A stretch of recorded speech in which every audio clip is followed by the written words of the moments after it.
there's any place in the Scriptures that we may see Jesus being angry, today, of course, is the day as we hear of him clearing out the temple. But even then, if it was anger, we know that it was justifiable anger because of what was happening in his Father's house, in the temple area, the Holy of Holies. That they're treating it, as he says, they're treating it like a marketplace. They're treating it like a worldly thing and not truly a place that is holy and is called to be set apart. And so Jesus goes in. And remember, this is the beginning here, as we hear actually of John's gospel. It's the beginning of Jesus' public ministry. This is John chapter 2. I mean, this is way in the beginning. And yet when he goes in there, he drives them out and once again wants to make sure if there's anything in there that's not of God, to get it out there. It'd be quite the scene, I'm sure, to see him making a whip of cords and driving people out. Of course, as he does this, the Pharisees kind of question, like, who are you? Who are you to do this? What sign can you show us for doing this? And Jesus, of course, says this famous passage, destroy this temple, and in 3 days I will raise it up. Destroy this temple, and in 3 days I will raise it up. And we know, because we know the whole story of what he was talking about there, that his body is the temple. That if you destroy it, it will be raised up in 3 days, which of course we know happens in the resurrection, which we celebrate during that Easter season, which we are preparing for during the season of Lent. You know, just like Jesus, we too are called to a certain sense to see our body as a temple. You know, whenever I say that, people think, oh, if that's the case, then our body should be like, you know, should be like bodybuilders, should be like Arnold Schwarzenegger back in the 70s and 80s, where we should be like that CrossFit athlete that has a 0.0000001% body fat. And if that was the case, I definitely would not be preaching about that, because I would be a horrible example if that's how we were called to look, right? But instead, of course, we know that our body is supposed to be treated with dignity and respect and to take care of it.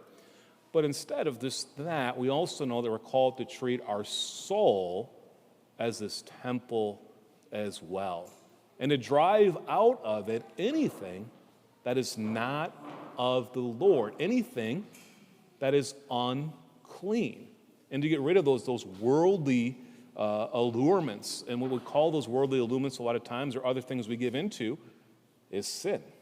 And what we're called to do is to cast them out, to drive them out, just like Jesus did in the temple of the money changers and everything else, that anything in our body that's not of the Lord, any sin, we want to drive out and be angry about it as well. Like, get out of here. I don't want this sin anymore.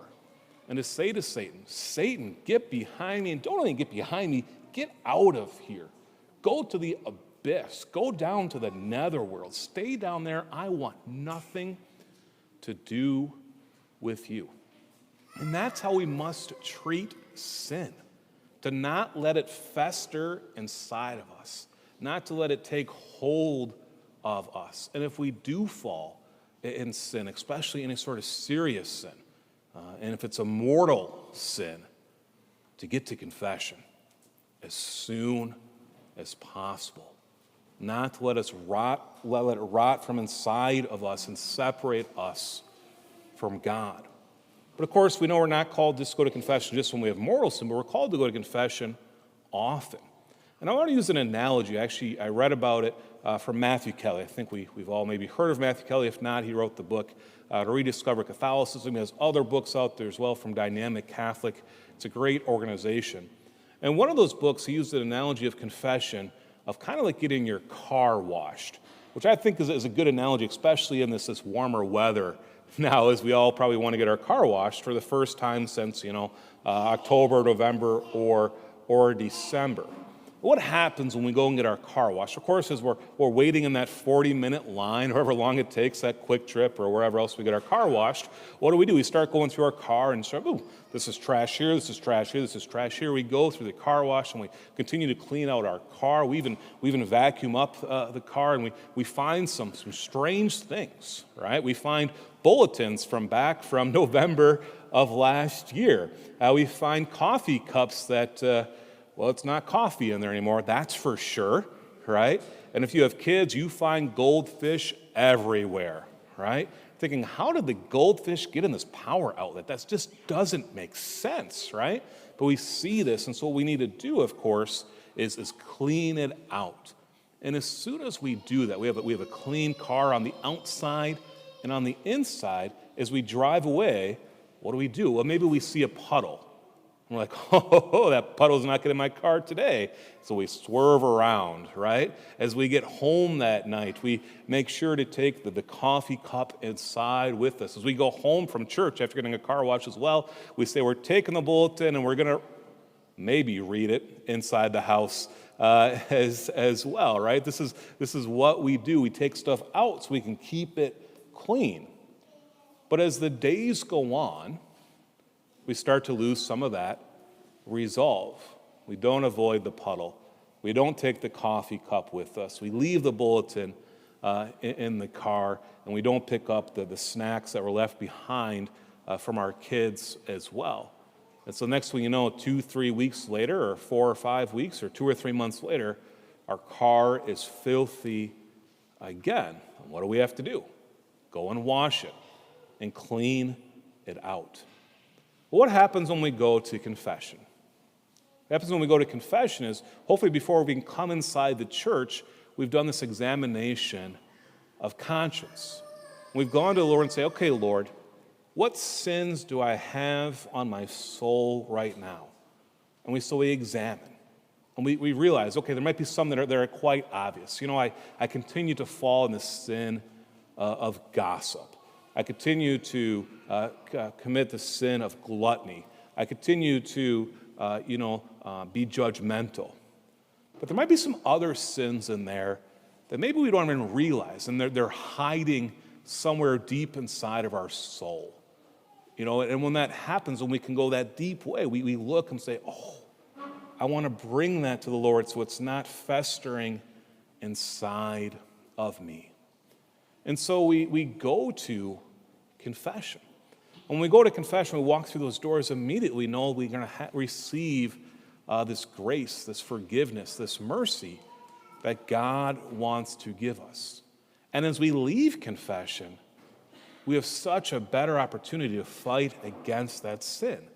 And just like driving away from a car, we're going to avoid, the puddles, we're going to avoid that sin as well. So when that temptation comes, to gossip, to be judgmental, whatever it may be, we're able to avoid it. But even then, when we leave confession, it was Father William Bear who said, when you leave confession, you should immediately go and pray, because your soul has never been cleaner. You've never had this greater relationship with God when all of our sin is wiped away. And so it's almost like a one-on-one relationship with God. So take advantage of that time as well. And then to have that resolve is, okay, I don't want to fall again. So I know when I go to this party, I may be tempted to drink too much. And so I'm going to limit that. I'm only going to have 2 drinks. I know that in this class, I have a temptation to cheat or to copy homework, whatever it may be. So, Lord, I'm going to stop that. I know I have this temptation as well that, when I'm dejected or whatever else it may be, I'm going to go on this website. I'm going to look at this app. I'm going to go to the social media that just does not lead to good things. And we bring that to the Lord, because now we have that grace, and He's saying, I'm with you. Turn to me. Let's not go to that sin. And He gives us something called mercy, which means that He not only forgives us, but that He helps us as well. Helps us to avoid that sin. So it's not just us avoiding puddles, right? It's God who's saying, I will give you everything you need. All you have to do is follow me and receive the mercy that I want to give you. And when you do this, we too can at least try, with God's help, to keep our soul clean. It doesn't mean that we're not going to sin again. We are. Eventually, it's going to get filthy again. But every time we go to confession, we're actually making progress because God is just chipping away maybe at that habitual sin, whatever else is deep inside of us. What we have to do is let Him clean us out and continue to make those resolutions with God's help that we can avoid these near occasions of sin. You know, I recommend everyone to go to confession at least once every 3 months. Why? You may think, Father, that's a lot. Well, I don't know about you, but I can sin a lot in 3 months. There's no doubt about that. So I actually try to go much more often than once every 3 months. But even if you just go once every 3 months, there's kind of that way when we go, like, okay, I struggled with this last time, but I've made this progress. Or in the last 3 months, I've really fallen into this type of sin. And so now I'm aware of it so I can avoid it in the future. So I highly recommend that you go to confession. You take advantage of that sacrament, especially during the season of Lent, but all the time as well. You know, something interesting has happened here at St. John's since the pandemic, which we're coming on about a year anniversary now. We've actually heard more confessions since the pandemic than we were before, which is absolutely astounding to me. You'd think it'd be the opposite. You'd think people would be afraid to come. But I think with the coronavirus, we've kind of realized the frailty of our life and the need for God.